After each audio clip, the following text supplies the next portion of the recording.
చూస్తున్నాం. కల్వకుంట్ల కన్నారావు అరాచకాలు ఒక్కొక్కటిగా బయటపడుతున్నాయి. ఆయనపై బాచుపల్లి పోలీస్ స్టేషన్లో మరో కేసు నమోదైంది. నిజాంపేటలో కన్నారావు గ్యాంగ్ ఖరీదైన 600 గజాల భూమిని కబ్జా చేసినట్లు బాధితుడు ఫిర్యాదు చేశాడు. 2021లో తమ భూమిలోకి అక్రమంగా చొరబడి కబ్జా చేశారని, తమను రానివ్వడం లేదని బాధితుడు ఫిర్యాదులో పేర్కొన్నాడు. బాచుపల్లి పోలీస్ స్టేషన్లో కన్నారావుపై పలు సెక్షన్ల కింద కేసు నమోదు చేసినట్లు పోలీసులు గుర్తించారు.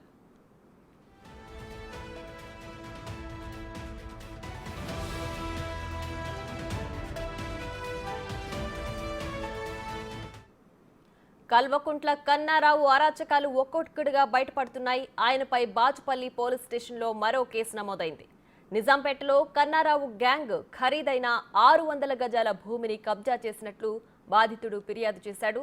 2021లో తమ భూమిలోకి అక్రమంగా చొరబడి కబ్జా చేశారని, తమను రానివ్వడం లేదని బాధితుడు ఫిర్యాదులో పేర్కొన్నాడు. బాచుపల్లి పోలీస్ స్టేషన్లో కన్నారావుపై పలు సెక్షన్ల కింద కేసు నమోదు చేసినట్లు పోలీసులు గుర్తించారు.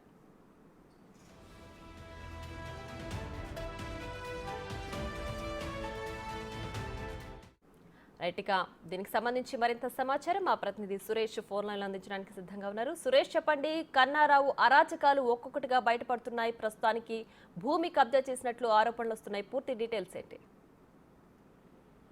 కల్వకుంట్ల కన్నారావు అనేక బెదిరింపులకు, సెటిల్మెంట్లకు పాల్పడ్డాడని చెప్పేసి ఆరోపణలు ఉన్నాయి. ఆ ఆరోపణలలోనే భాగంగా బాచుపల్లిలో కూడా నిజాంపేటలో 600 గజాలకు సంబంధించి ఖరీదైన ప్లాట్ ని కబ్జా చేసి ఆ ప్లాట్ ఓనర్ ని ఆ ప్లాట్ లోకి రాకుండా అడ్డుకుంటున్నారు కన్నారావు గ్యాంగ్ అని చెప్పేసి కూడా గత 2 సంవత్సరాలు 2021లో వాళ్ళు వచ్చి మమ్మల్ని అక్రమంగా బయటికి వెళ్ళగొట్టి మాపై దాడి చేశారని చెప్పేసి కూడా బాచుపల్లి పోలీస్ స్టేషన్ లో ఫిర్యాదు చేశారు బాధితులు. దీనికి సంబంధించి ట్రెస్పాస్ కింద కేసులు నమోదు చేసి దర్యాప్తు చేస్తున్నారు. కన్నారావు గ్యాంగ్ లో ఎంతమంది ఇన్వాల్వ్ అయ్యారనే దానిపైన ప్రస్తుతం బాచుపల్లి పోలీసులు విచారణ జరుపుతున్నారు. గతంలో ఆదిబాట్ల పోలీస్ స్టేషన్ లిమిట్స్ లో కూడా ఇదే కేసు భూ కబ్జా ప్రయత్నం చేసిన కన్నారావు గ్యాంగ్ పైన దాదాపు 28 మందిపై కేసు నమోదు చేశారు. ప్రస్తుతం చెర్లపల్లి జైల్లో కన్నారావు ఉన్నారు.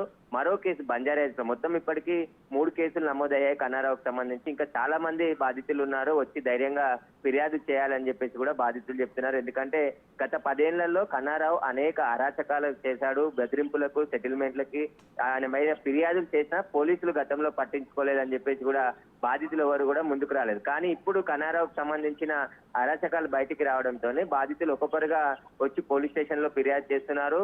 అక్రమంగా బెదిరింపులకు పాల్పడి కేసీఆర్ సీఎం గా ఉన్నప్పుడు ఆయన అన్న కొడుకే కావడంతో ఆ పోలీసులు ఎవరు కూడా ఆయన పైన కేసు నమోదు కాదు కదా, అసలు ఫిర్యాదు కూడా స్వీకరించడానికి కూడా భయపడే వాళ్ళని చెప్పేసి ఇప్పుడు ఫిర్యాదు చేసిన బాధితులు చెప్తున్నారు. ఇంకా మరోవైపు బంజారాహిల్స్ లో కూడా కన్నారావు పైనతో పాటు మరో 4గురిపై కేసు నమోదైంది. అక్కడ కూడా ఒక వ్యక్తిని విజయవర్ధన్ రావు అనే వ్యక్తిని కిడ్నాప్ చేసి అతనికి సంబంధించిన డబ్బులు, బంగారాన్ని లాక్కెళ్లారని చెప్పేసి అతను కూడా ఫిర్యాదు చేయడం జరిగింది. దానిపైన కూడా బంజారాహిల్స్ పోలీసులు కేసు నమోదు చేసి దర్యాప్తు చేస్తున్నారు.